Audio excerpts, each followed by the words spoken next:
लगभग 1500 युवा 1200-1500 युवा पढ़ते हैं। और आज स्थितियाँ ये हैं, गांव में तो कम है, शहरों में ज़्यादा हैं, कि एक माँ बाप यदि फुर्सत से अपने बच्चों के साथ बैठ के बात करना चाहें तो उनको बच्चों से अपॉइंटमेंट लेना पड़ता है। बच्चों के पास फुर्सत नहीं होती है, मन नहीं होता है या फुर्सत नहीं होती है, वो काफ़ी बिजी होते हैं। लेकिन एक शिक्षक का ये सौभाग्य है कि वो नौजवान बच्चे कम से कम 6 घंटे रोज़ उनके सामने उपलब्ध हैं, पैसा भी देते हैं और समय भी देते हैं। तो जो सौभाग्य माँ बाप को उपलब्ध नहीं है, वो सौभाग्य हम शिक्षक को उपलब्ध है। आदरणीय नानू भाई, जिनकी तपस्या से ये प्रांगण खड़ा हुआ है, 57 साल 57 ईयर्स की जर्नी, मेरी एज 54 है, तो जितनी मेरी एज है उससे ज़्यादा की आपकी तपस्या है।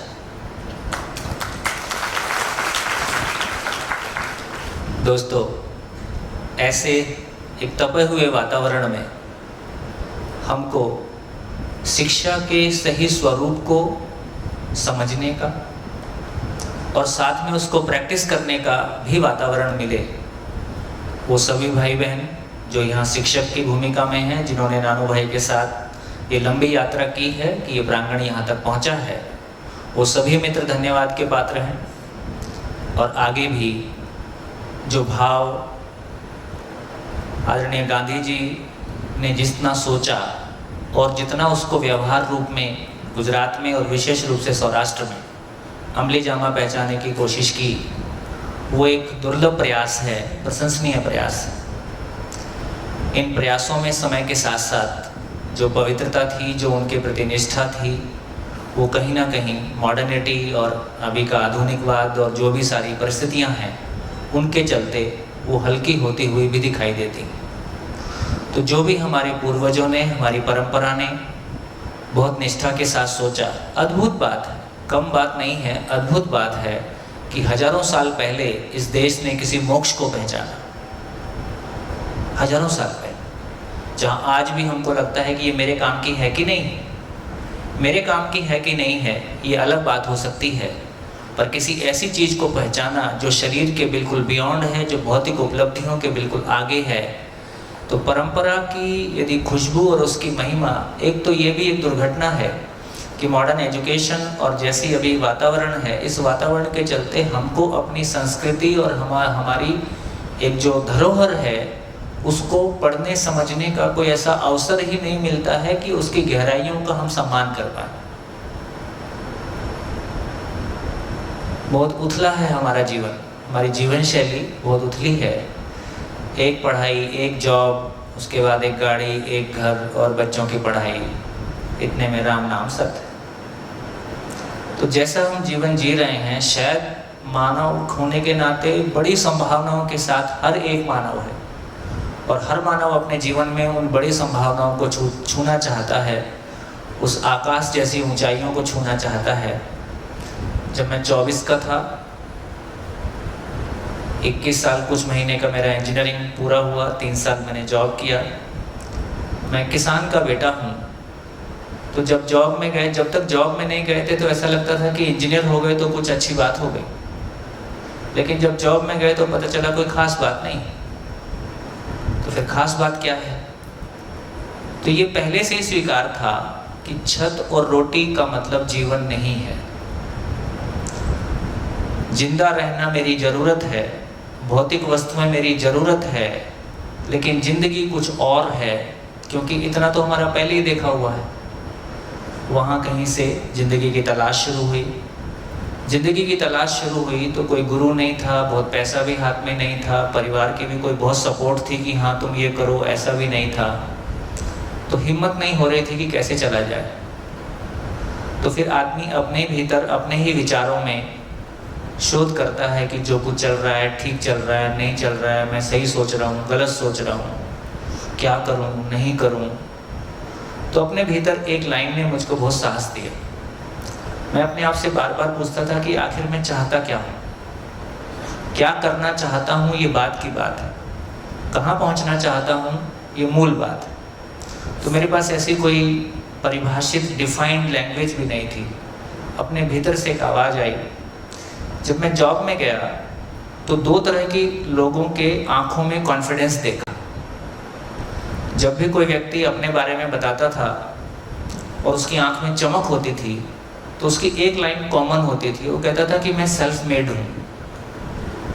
सेल्फ मेड, मैं खुद को मैं बनाया हूँ, कोई माता पिता की कमाई हुई धरोहर मुझको नहीं मिली थी, मैं खुद खड़ा हुआ हूँ और मैंने स्ट्रगल किया है, मैं सेल्फ मेड हूँ। ऐसे लोगों की आंख में चमक दिखाई देती थी। जब मैं मेरी ज़िंदगी देखता था तो ना मैंने स्ट्रगल किया है, ना मैंने गरीबी देखी। तो ना मैंने गरीबी देखी, ना मैंने स्ट्रगल किया, ना मैं सेल्फ मेड हूँ। किसी कॉलेज में गए, पढ़ लिए, इंजीनियर हो गए, नौकरी मिल गई, इतना ही होता था। पहले माँ बाप खिलाते थे, आजकल खुद खाते हैं। इतना ही फ़र्क पड़ा।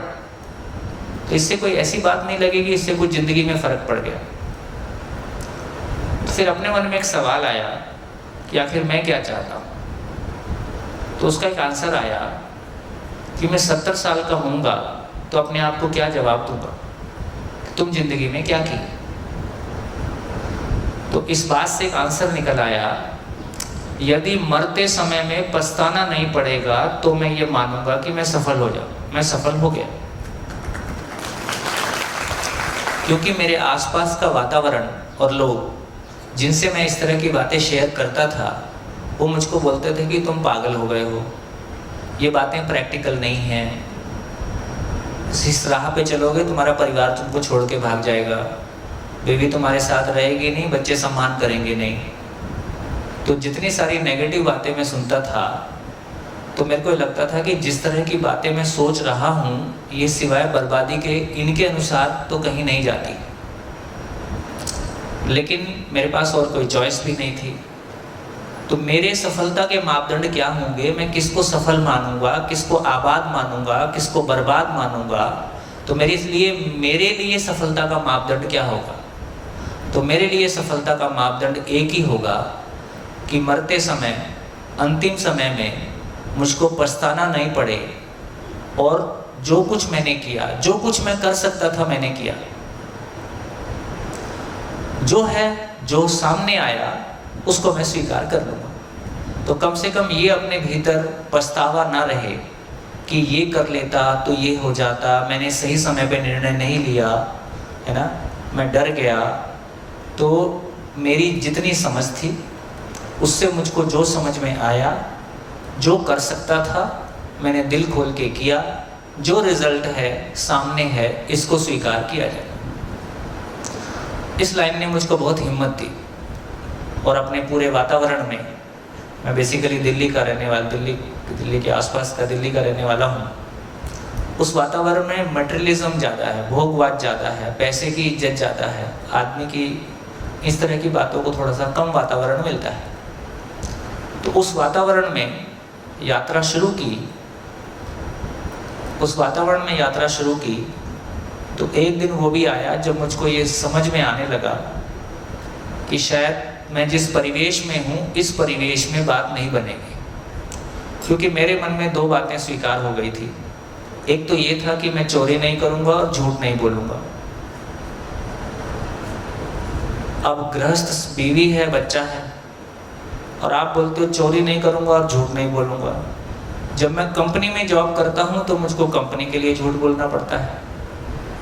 2-3 जॉब करके रिज़ाइन करके अपना काम शुरू किया कि शायद उसमें झूठ नहीं बोलना पड़ेगा, तो पता चला उसमें और ज़्यादा बोलना पड़ता है। क्योंकि आपको जब आप कोई भी बिजनेस शुरू करते हो तो गवर्नमेंट से लाइसेंस ले, पेपर फॉर्मेलिटी पूरी करो, तमाम तरह के काम। तो धीरे से ये भी समझ में आया और मैं लगभग 2 या 2.5 साल दिल्ली के हर डिपार्टमेंट से जूझता रहा, पुलिस से जूझता रहा, हर डिपार्टमेंट से जूझता रहा। पैसा नहीं देना है, उन्होंने कसम खाई थी, काम नहीं करना है, वो स्ट्रगल। और जब मैं किसी को बोलता था कि मैं ऊपर शिकायत कर दूंगा, वो बोलता था नंबर ये है। तो पता चला नीचे से ऊपर तक की चेन है, किस किस से लड़ूंगा। तो धीरे से निष्कर्ष आया कि शायद मैं इस जमाने में फिट नहीं हो सकता। इस जमाने के साथ मैं फिट नहीं हो सकता, मैं भी अपने आप को नहीं बदल सकता और ये भी नहीं बदल सकते, तो क्या किया जाए। तो फिर फाइनली फिर लगता था कभी एक बंदूक उठा लूँ और 2-4-10 को निपटा दूँ, ऐसा भी कभी कभी ख्याल आता था। फाइनली 95 में एक संयोग बना, बस्तर आपने सुना होगा, ट्राइबल एरिया है जहाँ नक्सली प्रॉब्लम कभी कभी अखबार में टीवी में सुनते हो आप, तो वहाँ के बारे में किसी ने बताया और मैं 95 में अपना परिवार लेके उस बस्तर में आदिवासियों में चला गया कि मैं इस पढ़े लिखे लोगों के बीच में अनफिट हूँ, तो कम से कम उन आदिवासियों के बीच में रह के उन आदिवासियों की सेवा करके ना वहाँ झूठ बोलना पड़ेगा, गवर्नमेंट की फंडिंग नहीं लेनी। मेरे जॉब छोड़ने के बाद मेरे पास इतने सारे रिसोर्स थे नेशनल इंटरनेशनल फंडिंग के, मैं जितनी फंडिंग चाहता उतनी फंडिंग मुझको उपलब्ध थी, लेकिन फंडिंग के साथ काम करके भी देखा तो समस्याएं ठीक नहीं हो रही हैं। तो एक चीज़, और दूसरा, जब आप मोटी फंडिंग लेते हो तो गांव आप पे विश्वास नहीं करता है, उसको लगता है आपने कोई मोटा पाइप लगा रखा है और जो हमारे पास नहीं है आपके पास। तो ये भी तय किया कि किसी गांव में रहना है। दुनिया के दिल्ली में थे और हमारे परिवार के अच्छे लिंक थे, तो मुझको विश्व के बड़े जो रूरल डेवलपमेंट, जो ग्रामीण विकास के बड़े कंसल्टेंट थे, मेरे मन में गांधी जी को पढ़ के एक ही सपना था, गांव खड़ा करना। बस एक ही सपना था, रात दिन गांव का विकास करना है, वही सांस लेना, वही खाना, वही पीना, वही सोना। ऐसा मैंने 6-7 साल लगातार किया। तो जब इंटरनेशनल एक्सपर्ट मिलते थे, मैं कुछ भूमिकाएं आपको इसलिए बता रहा हूँ ताकि जो बात मैं आपके सामने रखने जा रहा हूँ उसकी महिमा हमको ये पता हो कि इसका फैलाव कैसा है। तो जब इंटरनेशनल एक्सपर्ट से मेरी मुलाकात होती थी, यंग था, कमिटेड था, तो ऐसे यंग बच्चों को वो लोग भी थोड़ा एंटरटेन करते थे, समय देते थे। तो मैं उनसे एक ही बात बोलता था, बेटा मैं ले लो, पैसा नहीं चाहिए, प्रोजेक्ट नहीं चाहिए।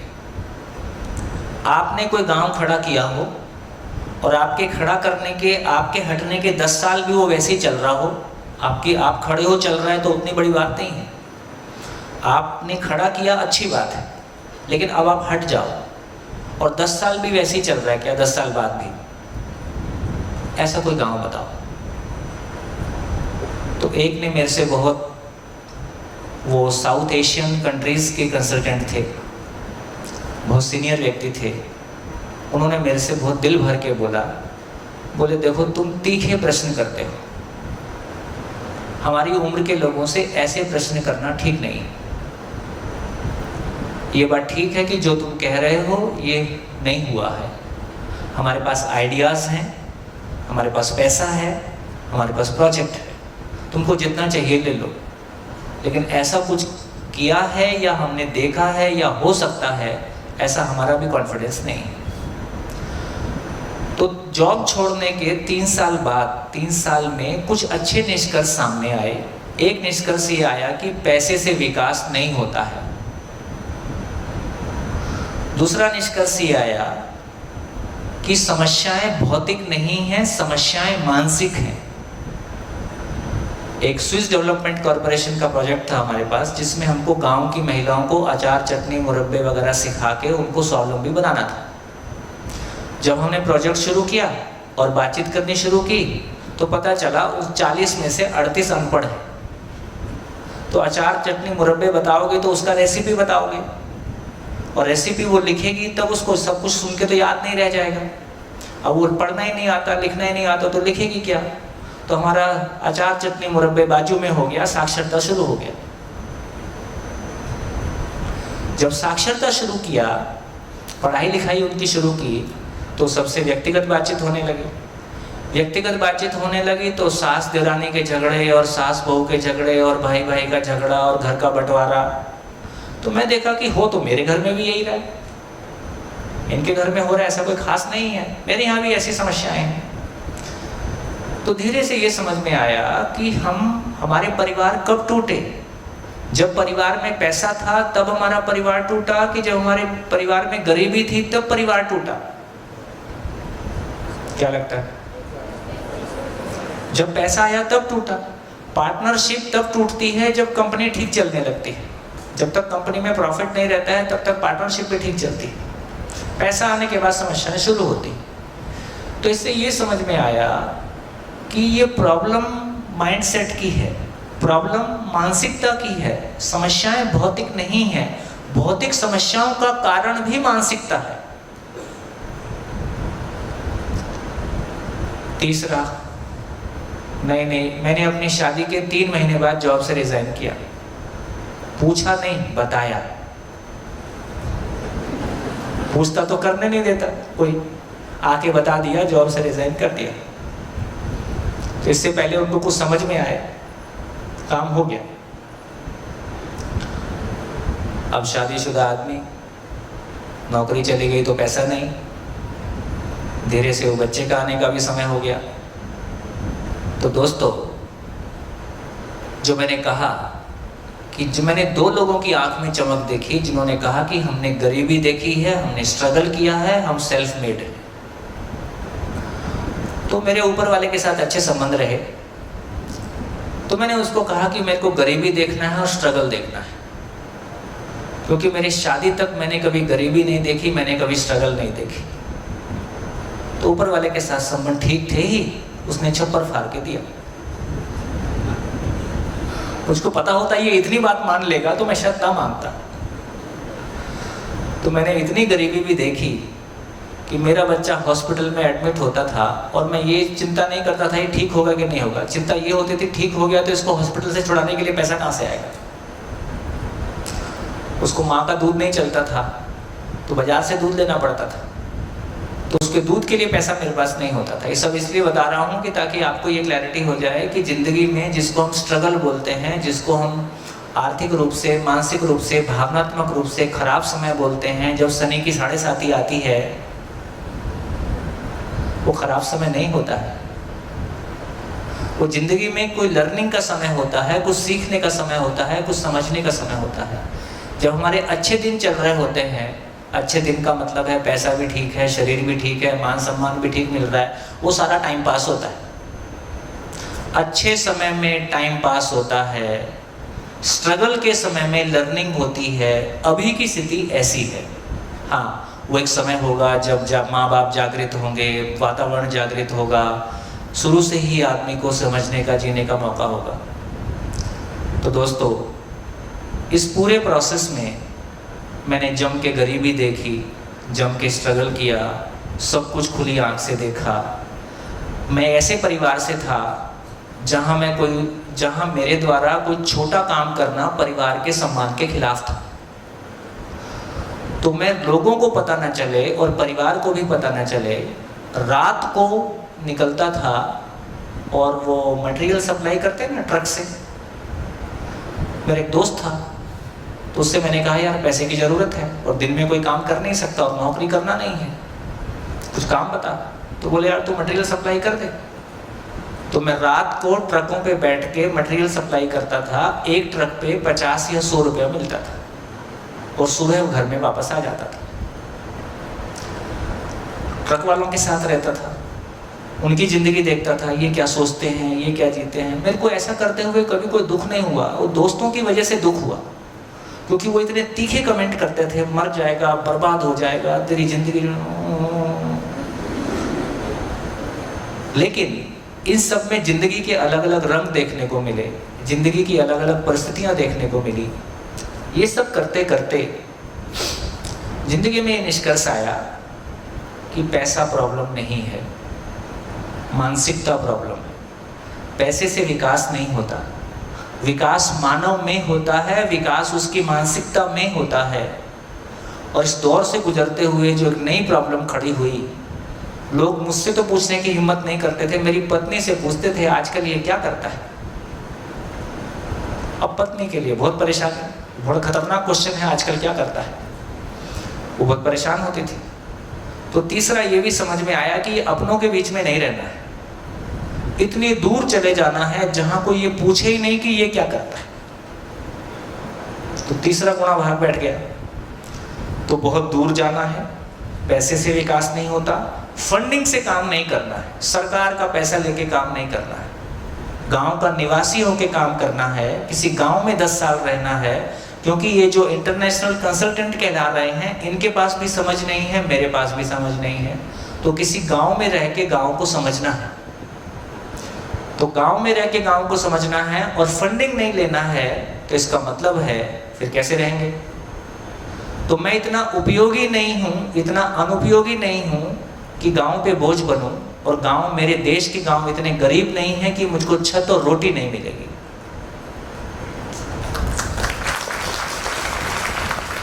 इस साहस के साथ, इस उत्साह के साथ एक बस्तर के ग्रामीण क्षेत्र में रहना शुरू किया। 3 साल काम किया। 3 साल काम करके जो समस्या दिल्ली के आसपास के गांव में काम करके आई, वो फिर से वही समस्या आ गई। हमारे दिल्ली के आसपास के गांव में 50 साल पहले गांव के रिश्ते अलग थे, गांव में आपस के रिश्ते अलग थे, बुजुर्गों का सम्मान अलग था। वो दुनिया एक अलग दुनिया थी जो हमने अपने बचपन में देखी थी। जब हम बाप बने तो वो दुनिया बदल गई थी, और हमको इस बात की पीड़ा थी कि दुनिया बदल गई है और हम कुछ नहीं कर पा रहे। लेकिन पैसा आया तो नशा आया, शराब आई, आपस में कंपटीशन आया, ईर्ष्या द्वेष आया, सब जो भी कुछ पुराना था सब सुनामी लहर की तरह बह गया। फिर हमने बस्तर में काम करना शुरू किया। बस्तर के बारे में मैंने सुना था, वो चींटी की चटनी खाते हैं, और वो वैसी बहुत सारी बातें जब मैंने सुनी थी तो मुझको दिल्ली में रह के लगा था कि जैसे बिल्कुल कोई दूसरे ग्रह पे जा रहा हूँ मैं। उनके बीच में काम करना शुरू किया, उनकी आय बढ़ी तो वहाँ एक सल्फी का पेड़ होता है जिसकी वो शराब बनाते हैं, तो उसकी बजाय फिर वो अंग्रेजी शराब पीने लगे। तो ऐसा विकास देख के अपने गांव की याद आ गई। तो ये भी समझ में आया कि ये विकास नहीं चलेगा, है ना।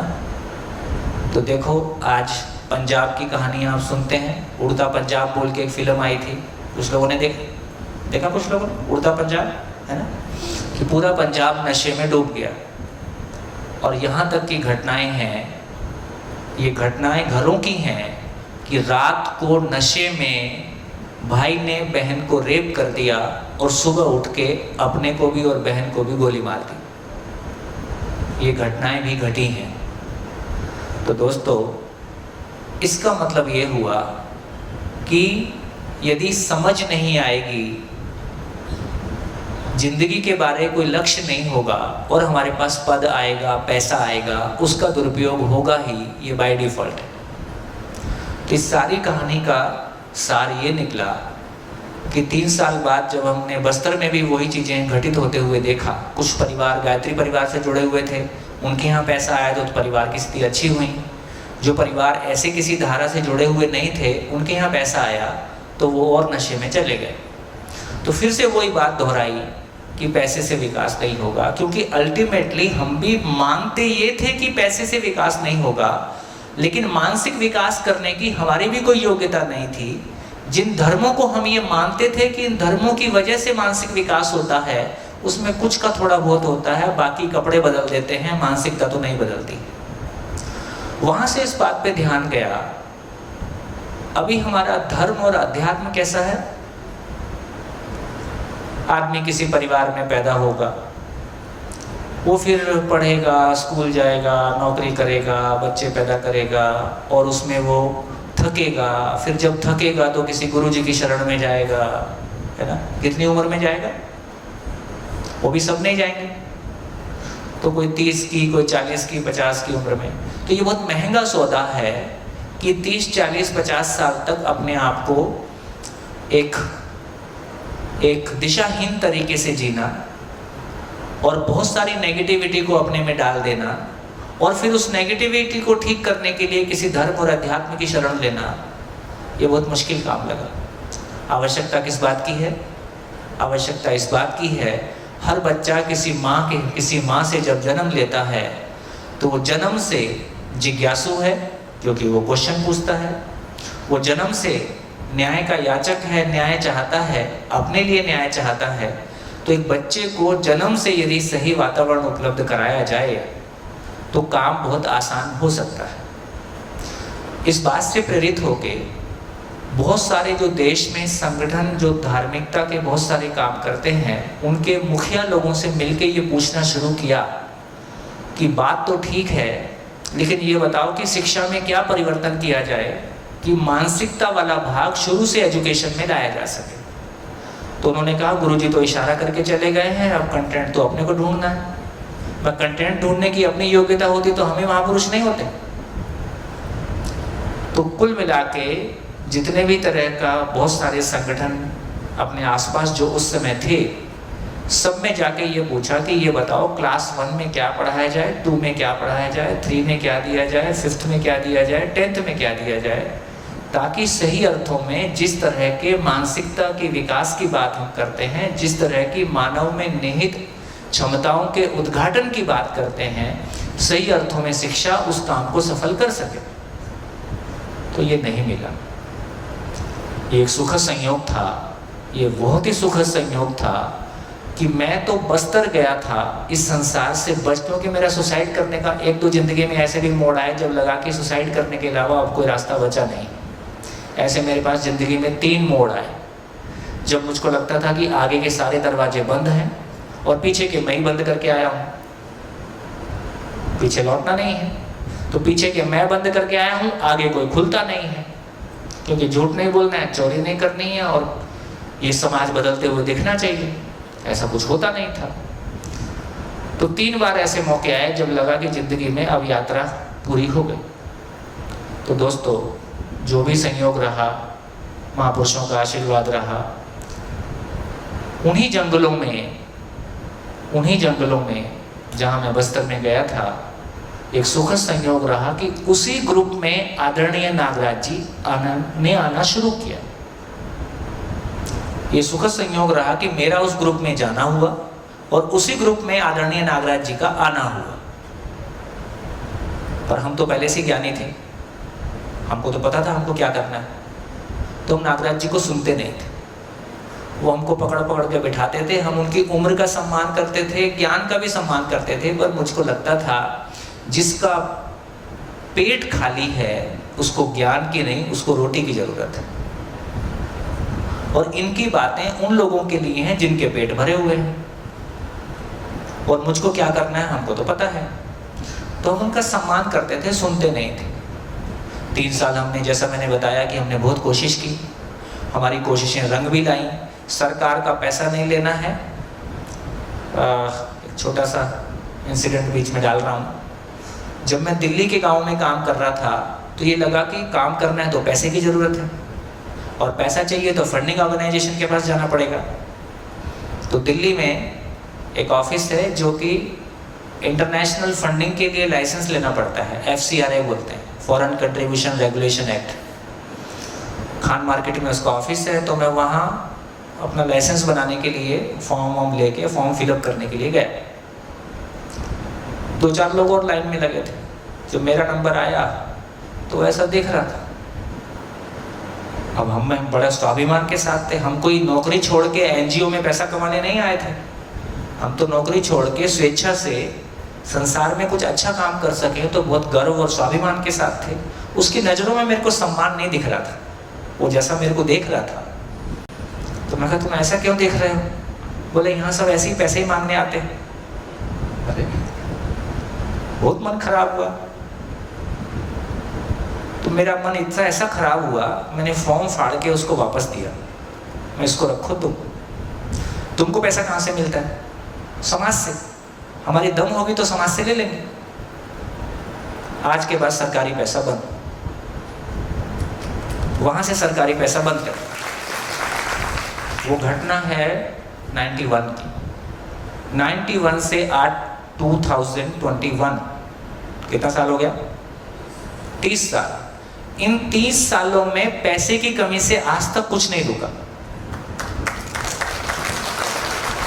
तो दोस्तों, मेरे को लगता है कि यदि हमारी महत्वाकांक्षा से हम कुछ करना चाहते हैं, वो हमारा शौक है, उसके लिए ऊपर वाली कंपनी क्यों देगी? हमारे ये पहला सेशन ना थोड़ा वार्मिंग अप।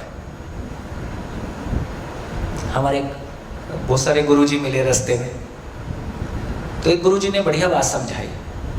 बोले देखो तुम अपना बिजनेस करते हो तो लॉस एंड प्रॉफिट की जिम्मेदारी तुम्हारी।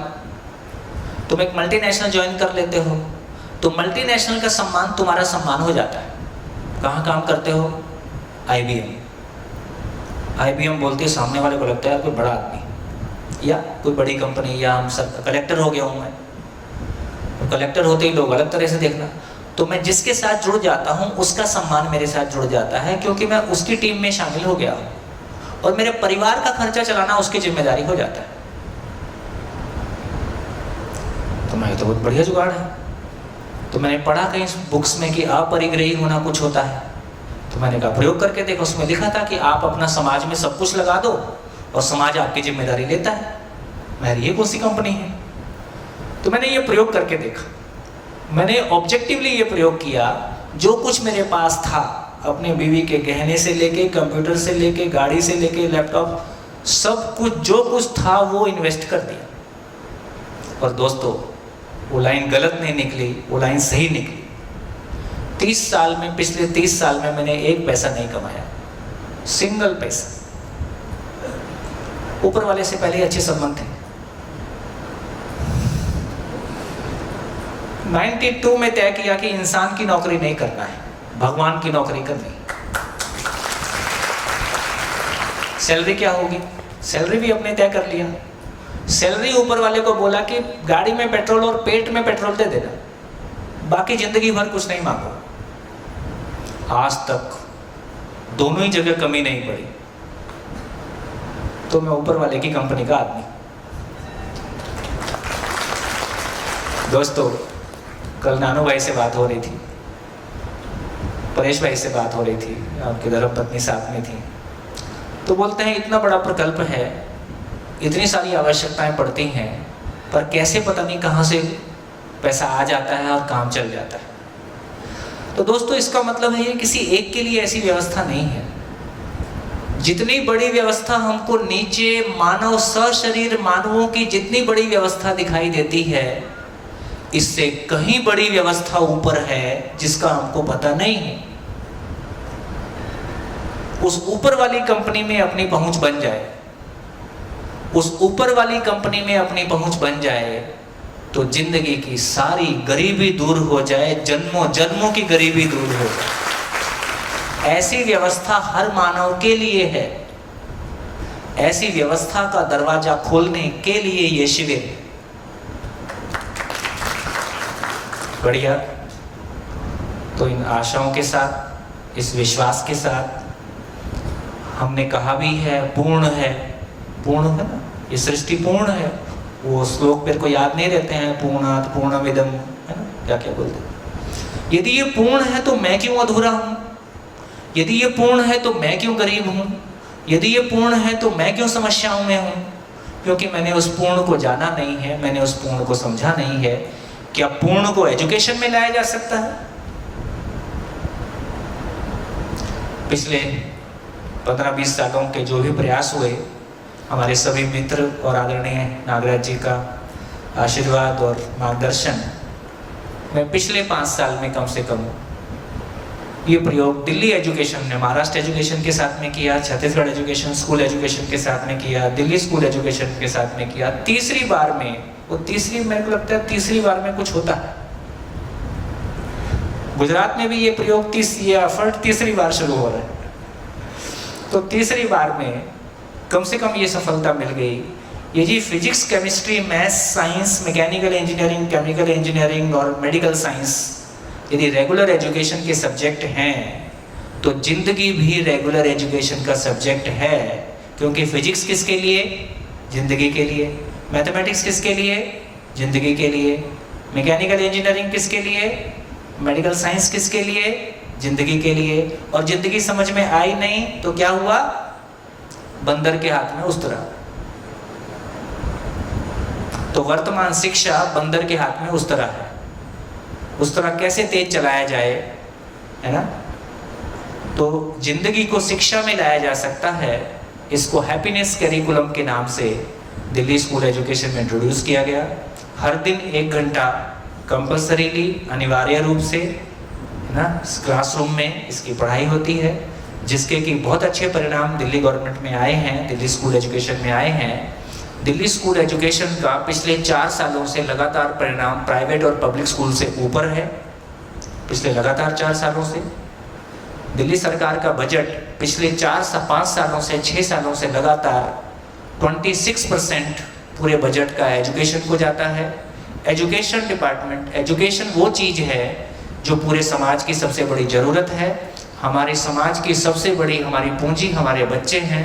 हमारे बच्चों पे पूरा समाज और सरकार मिलके क्या इन्वेस्ट करता है तो आने वाला भविष्य खड़ा होता है, आने वाला भारत और आने वाला विश्व खड़ा होता है। तो एजुकेशन पे कैसे इन्वेस्ट किया जाए, एजुकेशन माँ बाप के लिए कैसे महत्वपूर्ण हो, एजुकेशन सरकार के लिए कैसे महत्वपूर्ण हो, एजुकेशन समाज के लिए कैसे महत्वपूर्ण हो, एजुकेशन सबसे महत्वपूर्ण काम है। यदि एक बच्चा ठीक तैयार हो गया, युवा के रूप में ठीक तैयार हो गया, वो एक अच्छा पति होगा, एक अच्छा अधिकारी होगा, एक अच्छा सेवक होगा। और यदि ये ठीक तैयार नहीं हुआ, ये खराब पति होगा, ये खराब अधिकारी होगा, और इसको ठीक करना फिर बहुत मुश्किल काम है। दोस्तों, सुखद स्थिति है कि हम ऐसे प्रांगण में बैठे हैं जहाँ पे इन्हीं मूल भावनाओं को ध्यान में रखते हुए इसको शुरू किया गया। पिछले 57 साल से इसका पोषण किया गया, और कम से कम ये एक अद्भुत बात है, इतना बड़ा इंस्टीट्यूशन चलाते हुए अपने किसी फंडिंग के लिए, अपने किसी काम के लिए आप सरकार को आप पैसा नहीं देते हो, आप कहीं भ्रष्टाचार के लिए पैसा नहीं देते हो। ये अकल्पनीय काम है और ये यहाँ होता है। जो लोग नए आए हैं बाहर से शिविर करने के रूप में, उनके लिए जानकारी अपने आप में बहुत मुश्किल काम है। आप इतने बड़े ढांचे चलाएं और सरकार की फंडिंग लें, लेकिन आप कोई उसके लिए पैसा ना दें, तो सरकार में बैठे उन तमाम लोगों को भी धन्यवाद जो इस तरह के प्रयासों को समझ पाते हैं, उसका पोषण कर पाते हैं।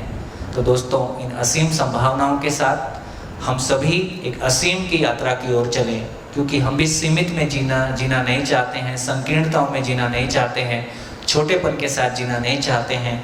हम विशालता को चाहते हैं, असीमता को चाहते हैं, आसमान को छूना चाहते हैं, और ज़िंदगी हमारे सामने है।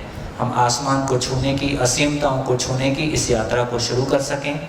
इन्हीं शुभकामनाओं के साथ आप सभी को खूब खूब धन्यवाद। अपने अपने परिवारों में झांक के देखें, आप सभी अपने अपने परिवारों में झांक के देखें। हमारे घर में, जैसे यदि मैं कहूँ कि हमने अपनों से दुख पाया कि परायों से पाया, जोर से बोलो। अपनों से। ये अपने सुख पाने के लिए बनाए थे कि दुख पाने के लिए? हम इनको सुख देना चाहते हैं कि दुख देना चाहते हैं? सुख दे। और यदि वो भी यहाँ बैठे होते जिनसे आपने दुख पाया है और उनसे मैं पूछ रहा होता तो वो क्या बोल रहे थे? वो सुख देना चाहते हैं कि दुख देना चाहते हैं? सुख देना चाहते हैं। वो भी सुख देना चाहते हैं, हम भी सुख देना चाहते हैं, लेकिन फिर भी एक दूसरे को दुख देते हैं। इसका मतलब क्या हुआ? तो हमारे घरों में दुखों का ज़्यादा कारण संबंध है या साधन है? पैसा है या प्यार है? आपस में प्यार की कमी है, आपस में प्यार की कमी के कारण समस्याएं ज़्यादा हैं, या पैसे की कमी के कारण ज़्यादा है? कितने लोगों को लगता है कि प्यार की, संबंध की कमी के कारण समस्याएं घर में ज़्यादा है? देखो, सब पीछे मुड़ के देखो, ठीक। और कितने लोगों को लगता है कि पैसे की कमी के कारण ज़्यादा है? ठीक। ऐसा भी कुछ लोगों को लग सकता है, लेकिन ये समझ में आया है कि यदि पूरे परिवार में आपस में प्यार है तो मिलके पैसे की कमी पूरा कर लेंगे। यदि परिवार में आपस में प्यार है ना, तो मिलके पैसे की कमी पूरा कर लेंगे। यदि परिवार के लोग आपस में ही जूझ रहे हैं, एक दूसरे के साथ दूरियां हैं, एक दूसरे के साथ क्या बोलो, मन मुटाव है ना, तो फिर वो एकजुट नहीं हो पाते, है ना? और समझेंगे जो अभी तक की पहले सेशन की जो सब कहानी आपने सुनी, तो उससे मुझे ये पता चला कि आपने गरीबी नहीं देखी बचपन में, लेकिन मैंने बचपन में गरीबी देखी। और बचपन में गरीबी देखने के बाद में जीना क्या है कुछ पता नहीं था, तो उसके बाद में जो भी करता गया, सोचता गया, मुझे सफलता पूरी मिलती गई, लेकिन वो मेरे सोच के हिसाब से सफलता मिलती गई। जैसे मैंने इंजीनियरिंग कॉलेज में डिप्लोमा किया, वो टाइम पे मैं 4 का पास आउट है, तुरंत 2 महीने के बाद मेरी सरकारी नौकरी लगी, दूसरी सरकारी नौकरी, तीसरी सरकारी नौकरी। जो भी सोचा था सब पाते गया, पूरा कुछ बचा नहीं कि। लेकिन शादी हो गई, बीवी के साथ भी बहुत अच्छे संबंध है, बच्चे भी बहुत अच्छे, वो भी गवर्नमेंट सर्विस पे, एक लगा है एक बाहर है। सब कुछ होता गया, अच्छे से होता गया। लेकिन पता चला कि बाद में कि ये धन, ये पैसे में मतलब उसकी लेवल क्या है वो मालूम पड़ी, और कुछ तो कमी ऐसा एहसास होने लगा। तो एट द एज ऑफ 45 सब होने के बाद ऐसा लगा कि कुछ ना कुछ तो मुझे ढूंढना है। तो ढूंढे क्या ढूंढे, तो हमारे महाराष्ट्र में मुंबई से वो जीवन विद्या मिशन करके एक है ना, वामनराव पै जी का, उनके साथ में आए। बाद में ब्रह्म कुमारी का वो यूट्यूब वगैरह ये सब करते करते करते आ गए। लेकिन मतलब एक सेटिस्फैक्शन जो चाहिए था वो नहीं मिल रहा था। परेशानी कोई नहीं थी, दुख कोई नहीं था, लेकिन खालीपन महसूस हो रहा था। करे क्या, पैसे में कोई इंटरेस्ट बचा नहीं था। जो पैसा है वो पर्याप्त है, कोई ज़रूरत है नहीं दूसरी। और मेरा पैसा कोई भी मेरे परिवार के सुख के लिए काम इसके आगे का नहीं आएगा, वो मुझे पता है। तो इसके लिए मैंने कि ये सब आध्यात्म के ओर जाए, कुछ ना कुछ तो करे, ये करे। अभी मेरा एक सौभाग्य है कि मैं जीवन विद्या मिशन से भी मैं अचानक, मुझे किसी ने भी नहीं बोला जीवन विद्या के बारे में, एक जन कोई बोला नहीं कि जीवन विद्या ऐसा कुछ है या जिससे कुछ तो हो सकता है। मैं ऐसा ही वो जीवन विद्या मिशन वो सर्च कर रहा था गूगल में, उसमें जीवन विद्या गया, उसमें आपके दो वीडियो देखे। उसके बाद में एक आधा सेशन किया तो प्रभावित ऐसा हुआ कि शायद मुझे जो चाहिए इससे मिल सकता है। तो मैंने मेरा ज़्यादा, क्योंकि ये चर्चा किसी ज़्यादा लोगों के साथ बात नहीं हो सकती, लोग भी करीबी थे, वो भी इंप्रेस हो गए, लेकिन वो आ नहीं पाए। लेकिन मैंने जिद पकड़ लिया, मैं अकेला आऊँगा। पत्नी को भी बोला कि जाएंगे, लेकिन पत्नी बोली लड़का अकेला मैं नहीं आ सकती। इसके लिए मैंने जिद पकड़ के मैं अकेला ही तो अकेला जाऊँगा ही जाऊँगा। और मुझे कोई अपेक्षा नहीं है, लेकिन पूरा विश्वास है कि मुझे जो चाहिए वो मिलेगा। देखिए, जो आपका शुभ नाम क्या है? चौहान जी। चौहान साहब ने जो कहा वो मेरे को लगता है कि हम स्टूडेंट्स के लिए एक एग्जाम्पल है। ऐसे लोगों की संख्या बहुत बड़ी मात्रा में है जो 50 में पहुंच के, जिनको लगता था कि जो उपलब्धि पानी थी पा लिया, सब कुछ ठीक ठाक है, फिर भी ज़िंदगी में खालीपन है। ये 50 में जाके पता चल रहा है, और यदि 50 में नहीं चले तो 60 में चल ही जाएगा। ठीक, तो एक बात जो पहले से भी समाज में लोग कहते रहे हैं, आपने जीवन भर क्या किया, सही किया गलत किया, इसका पता आपको 60 के बाद चलेगा। 60 तक नहीं चल रहा है। 60 तक वो जवानी का जलवा, पैसे का जलवा, पद का जलवा, परिवार, उसकी आवश्यकताएं, ये कर लो वो कर लो। 60 के बाद आपको समझ में आता है कि जो कुछ भी उपलब्धियां मैं चाहता था सभी पाने के बावजूद एक खालीपन जिंदगी में है, और वो खालीपन इनमें से कोई चीज़ से नहीं भर रहा है। तो देखो, 60 में पहुंच के कितने लोग की ये हिम्मत होगी कि वो किसी ऐसी चीज़ को ढूंढें। और 60 साल की जो एक मानसिकता, सेट मानसिकता है, उसको रीसेट करने में, रीऑर्गेनाइज करने में, ट्रांसफॉर्म करने में हमारा शरीर कितना मदद करेगा। तमाम चीज़ें सबके लिए एक जैसी नहीं है। तो दोस्तों, आप सभी के लिए ये एक एग्जाम्पल है, आप सभी के लिए ये एक एग्जाम्पल है। ये एग्जाम्पल नहीं है, ऐसे तमाम एग्जाम्पल हैं, है ना। वो सारे लोग जो अभी तक की सबसे बड़ी उपलब्धियां जिनको हम मानते हैं ना, IAS हो गए, IPS हो गए, बड़ा बिजनेस हो गया, है ना, बहुत लोग जानते हैं, हजारों लोग आपको जानते हैं, फिर भी अपनी ज़िंदगी का खालीपन वहीं का वहीं है। ऐसे भी लोग तमाम मिलते हैं। तो बताओ, आप 60 में पहुंच के ऐसा होना चाहोगे? हाँ जी। जितने लोग अभी 30 के नीचे वाले हाथ उठाएं इस शिविर में, 30 के नीचे कितने लोग?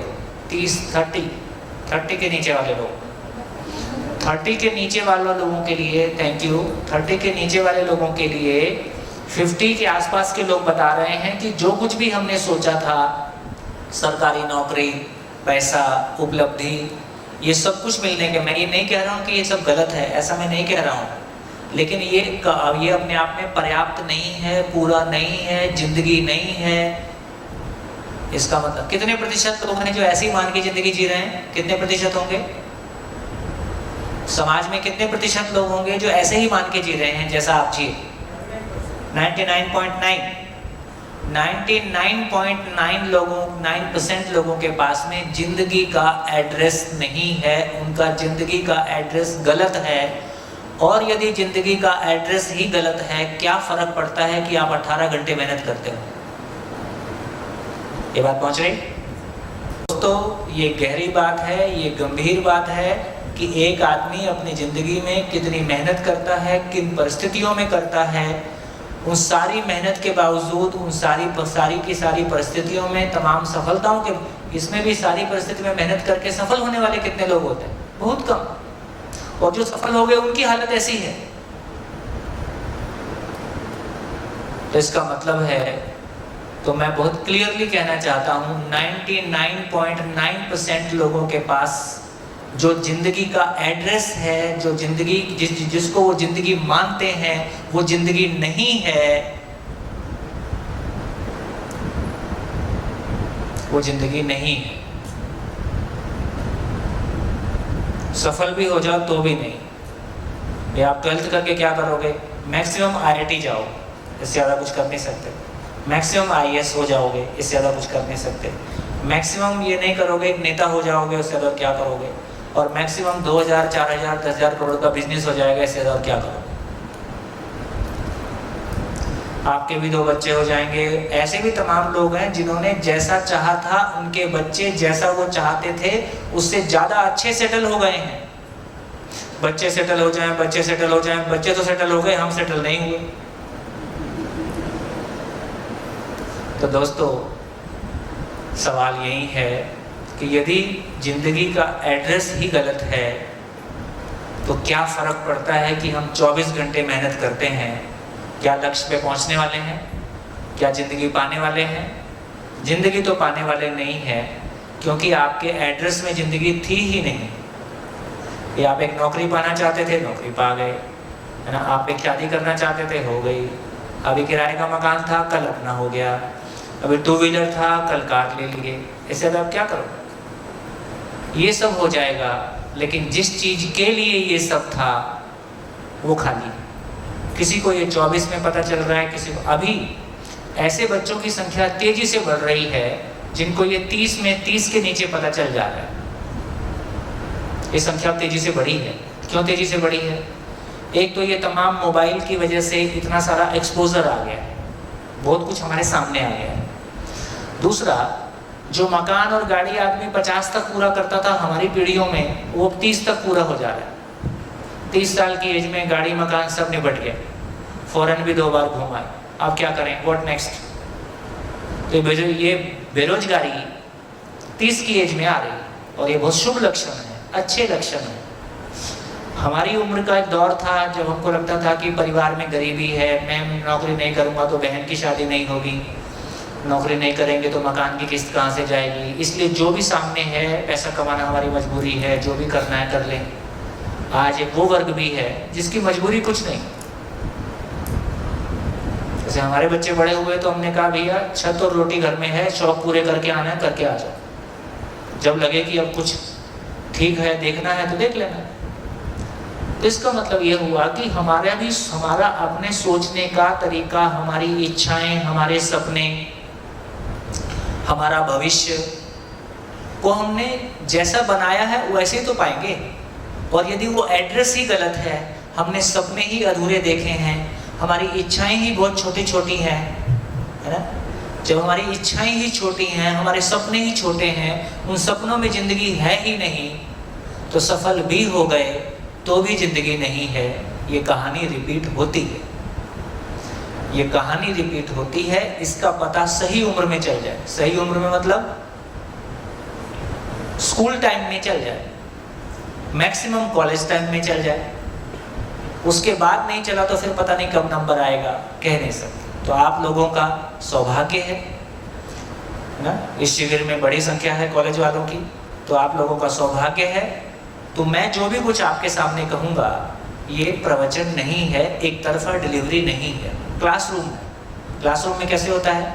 टीचर कोई चीज़ को लिखता है, कहता है, फिर बच्चों से फीडबैक लेता है, आपको ठीक लगा नहीं लगा। इसलिए जो भी कुछ मैं आपके सामने कहूँगा वो ऐसा नहीं है कि मुझको कहना है और आपको सुनते जाना है। जो कुछ भी कहेंगे एक एक लाइन के बाद अब चर्चा करेंगे, आपसे सहमति लेंगे, आपको ठीक लग रहा है नहीं लग रहा है आपसे पूछेंगे और धीरे धीरे आगे बढ़ेंगे। ठीक, पहला हम ये कोशिश करेंगे कि वो जो एड्रेस गलत है ऐसा क्यों कहा जा रहा है ना, और एड्रेस गलत में क्या गलती है। तो एक बार हमारे को वो ध्यान में चला जाएगा तो एड्रेस ठीक हो जाएगा, तो अगले 7 दिन हमको उस एड्रेस तक कैसे पहुंचना है फिर उस रास्ते के बारे में बात करेंगे। बढ़िया, 2-4 क्वेश्चन आपसे पूछ लेता हूं। तो बात को यहां से शुरू करते हैं। 2 लाइनें आप लोगों ने सुनी होंगी, कुछ लोग खाने के लिए जीते हैं, कुछ लोग जीने के लिए खाते हैं। सुना? कितने लोगों ने सुना? सभी ने सुना। इस सभा में कितने लोग हैं जो खाने के लिए जी रहे हैं? केवल खाना मिल जाए तो जिंदगी सफल, केवल खाना मिल जाए, खाखरा फाफरा ढोकला। कुछ लोग हैं जिनको लगता है बस खाना ही जिंदगी का। अच्छा, पशु की जिंदगी में क्या मेन बात रहती है? खाना मिल जाए। अब इस सभा में कितने लोग हैं जिनको लगता है बस खाना ही मिल जाए, यही जिंदगी का लक्ष्य है? अब ऐसे कर रहे हैं, पता नहीं चल रहा है कि क्या हो गया ये। दूसरा क्वेश्चन, कितने लोगों को लगता है कि वो जीने के लिए खा रहे हैं? देखो, मैं कभी कभी मेरे हिंदी बोलने में भी और आपके पहुंचने में भी कंफ्यूजन होता है। कितने लोगों को लगता है कि वो जीने के लिए खा रहे हैं? बहुत सारे लोग हाथ उठा रहे हैं। ठीक, इसका मतलब इन सारे लोगों को पता ही है कि जीना क्या होता है। इससे सहमत है कि नहीं है? तो कितने लोग ये मान रहे हैं कि हाँ हम जी रहे हैं, ऐसा कितने लोग मान रहे? हाथ उठाइए, संकोच ना करें, तो वोटिंग है ना, होती रहेगी ऐसी काम। ये देखो, अब देखो कॉन्ट्रडिक्शन कैसा है। जब मैं कह रहा हूं कि कितने लोग जीने के लिए खा रहे हैं तो मैक्सिमम लोग हाथ उठा रहे हैं। फिर मैं पूछ रहा हूं अच्छा इसका मतलब आपको पता ही है कि आप जी रहे हो, तो हाथ नहीं उठा रहे। इसका मतलब जितने लोगों ने हाथ नहीं उठाया वो खाने के लिए जिंदा है, या खाते खाते ये सोच रहे हैं कि जीऊं कैसे।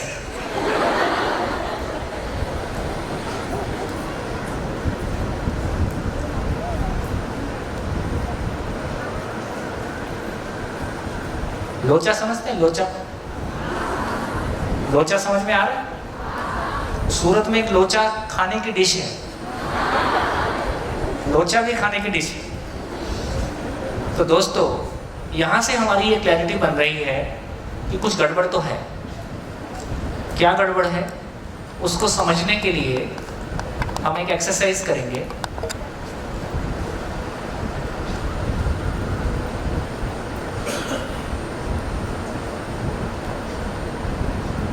जिंदा रहना और जीना,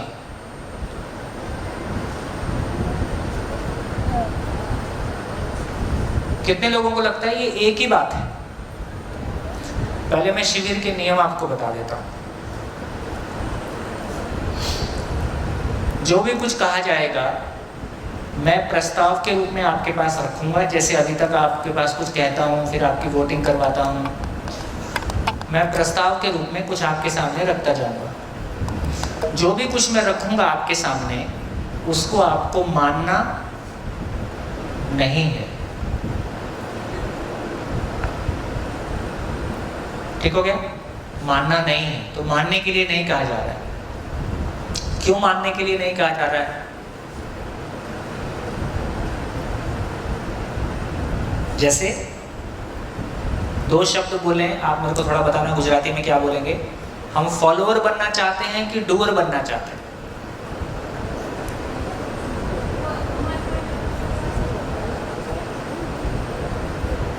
फॉलोअर को हिंदी में क्या बोलेंगे, गुजराती में क्या बोलेंगे? अनुसर। और डूअर? करवो, करवू, करवू।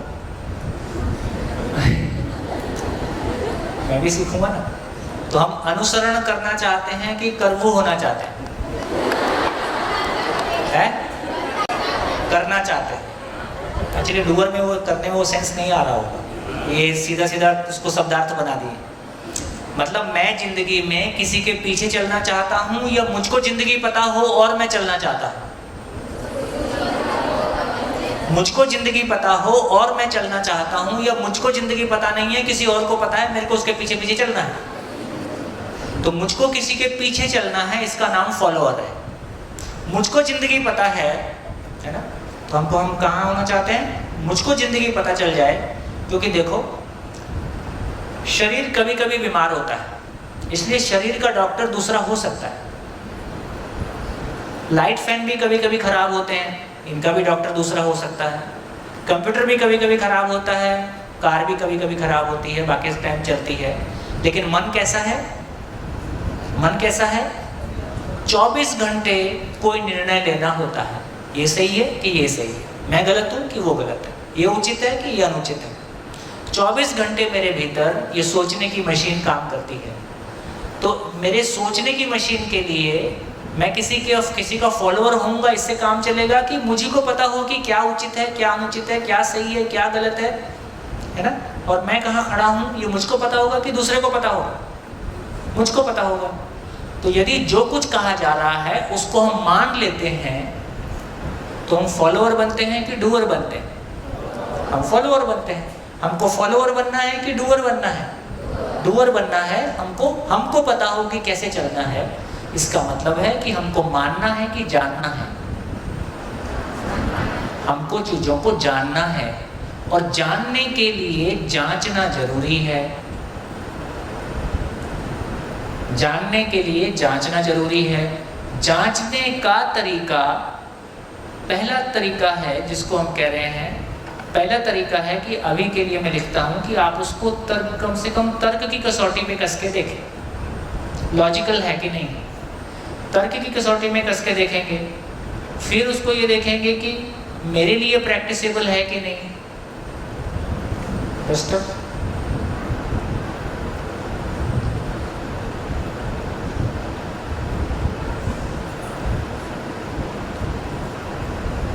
स्वनिरीक्षण। स्वनिरीक्षण मतलब मतलब मैं अपने में जांच के देखता हूं कि मेरे लिए ये प्रैक्टिसेबल है कि नहीं, करने के लायक है कि नहीं, है ना। फिर परीक्षण, मेरे परिवार में सबके लिए ठीक है कि नहीं।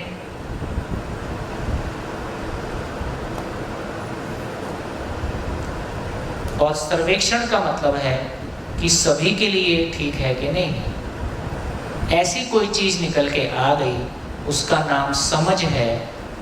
आगे की बात आगे करेंगे। तो एक तो ये होगा कि हमारे बात करने का तरीका कैसा होगा। मुझको कहना है, आपको सुनना है, ऐसा नहीं है।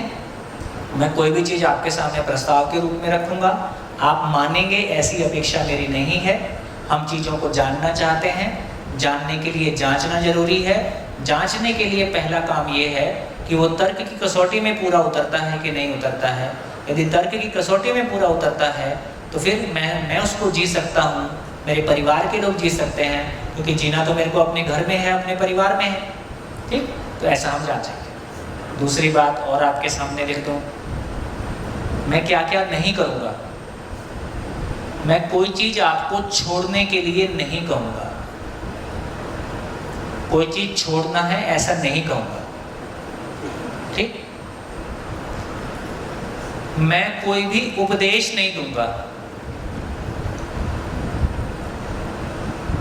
इसका मतलब है चाहिए शब्द का इस्तेमाल एक बार भी 8 दिन में नहीं करूंगा। आपको 4 बजे उठना चाहिए ऐसा मैं नहीं बोलूंगा। ठीक, तो कोई भी चीज छोड़ने के लिए नहीं कहा जाएगा, कोई उपदेश नहीं दिया जाएगा, कोई चीज चाहिए नहीं कहा जाएगा, कुछ भी मानने के लिए नहीं कहा जाएगा।